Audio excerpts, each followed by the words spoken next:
Get ready to tune in, turn back the dial, and rediscover the airwaves of yesteryear. This is Echoes from the Past, your backstage pass to the shows that changed everything. All right, so let's dive into the world of Flash Gordon, a story where cosmic-scale disaster meets daring adventure. Now imagine this. Earth, minding its own business, suddenly finds itself under attack. Fiery meteors are raining down, causing chaos and leaving humanity scrambling for answers. And honestly, it's one of those moments where you think, wow, that escalated quickly, right?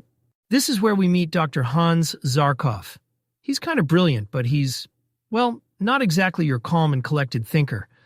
In the middle of this crisis, Zarkov decides the meteors aren't just some natural phenomenon. They're, wait for it, deliberate weapons from outer space. So instead of, notifying the authorities or forming a team, he builds a rocket ship. Just like that. And that's the kind of eccentric genius we're dealing with here. Now, here's the twist. Zarkov doesn't just build the ship. Oh no. He kidnaps two unwitting passengers, Flash Gordon and Dale Arden, and takes them along for the ride. Talk about an unconventional travel plan.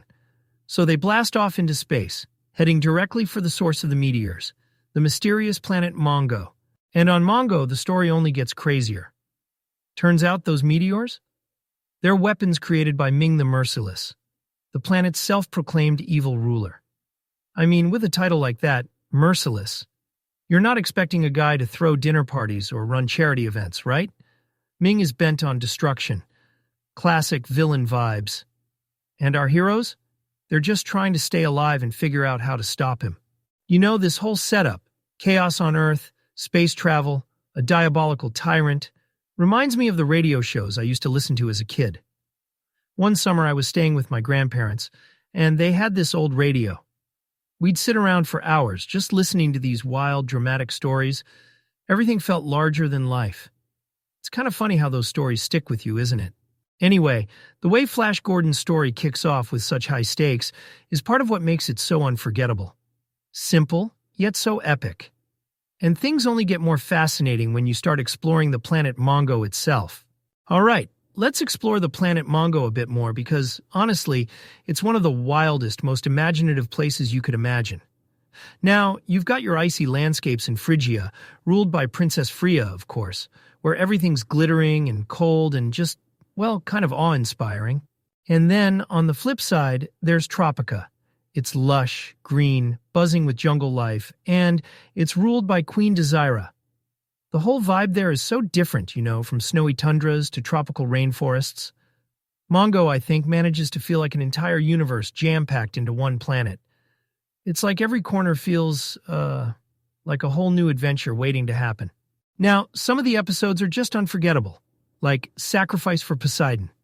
This one has, let's see, Flash, Dale, and Zarkov plunging right into the undersea kingdom of the Sharkmen. And yeah, ruler, King Kala. The stakes are insanely high here, and the whole underwater vibe makes it feel different from anything else in the series. It's creative, but also there's this constant tension, And then there's Showdown with King Tarok. Oh man, that one takes place in a forest kingdom, and it's all about loyalty and betrayal. Like, really digging into what it means to stand your ground as a hero, even when the odds are against you. Flash Gordon really leans into these heavy themes of heroism and exploration, and the characters. They're always on the move. It's a kind of relentless storytelling, where every new place brings its own conflicts, its own emotions, This sense of moving from one ear-catching scenario to the next is what keeps the series so engaging. I mean, you've got Flash taking on each new challenge, and these kingdoms, they're not just backdrops for action. They've got rulers with distinct personalities like Freya and Desira, who have just as much presence as Flash himself. It's like these worlds live and breathe, and their rulers? They're compelling in their own right. And when you think about it, that's a big part of why Flash Gordon still feels timeless. Beyond the space battles and, Ming the Merciless plotting evil schemes, it's Flash and his crew exploring these vivid new places that keeps the story moving with so much energy. It's that mix of action and exploration, drama, and...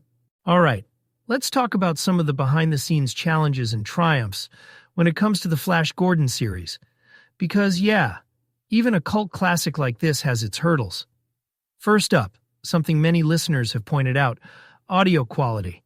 I've seen reviews mentioning static, volume dips, and let's be honest, those occasional moments where you're like, wait, what did they just say? But, considering these episodes were created almost 100 years ago, it's kind of amazing we even have them at all, right?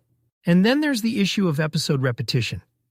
Some feedback suggests listeners were frustrated noticing how the same series was reposted multiple times. I get it. It does feel confusing. Like, you're following along, and then suddenly it's déjà vu. But I think this goes to show how old-time radio wasn't just entertainment. It was an event. People would tune in week after week, and, well, in some ways, it's like the early days of podcasting. Content would get recycled or air in different formats to keep it alive. Speaking of keeping it alive, this series has achieved something remarkable. It's reached listeners all over the world. I mean, Flash Gordon, a story that started as a comic strip in the 1930s, is now enjoyed by families in, places far removed from where it was created. That kind of reach speaks to the power of storytelling, doesn't it? It's like no matter where you are, there's something universal about these adventurous tales that draws people in. And here's the thing. Let's talk about how much influence Flash Gordon's storytelling rhythm has had on modern podcasting. Those tight, action-packed episodes, they weren't just about the plot. They were about pacing, keeping listeners hooked, one moment to the next. And this idea of taking listeners on a vivid journey, even if just for a few minutes, is still the crux of great shows today. What's fascinating is how Flash Gordon took complicated worlds and distilled them into simple, digestible chunks. It's a reminder that, even now, simplicity can create some of the most memorable stories.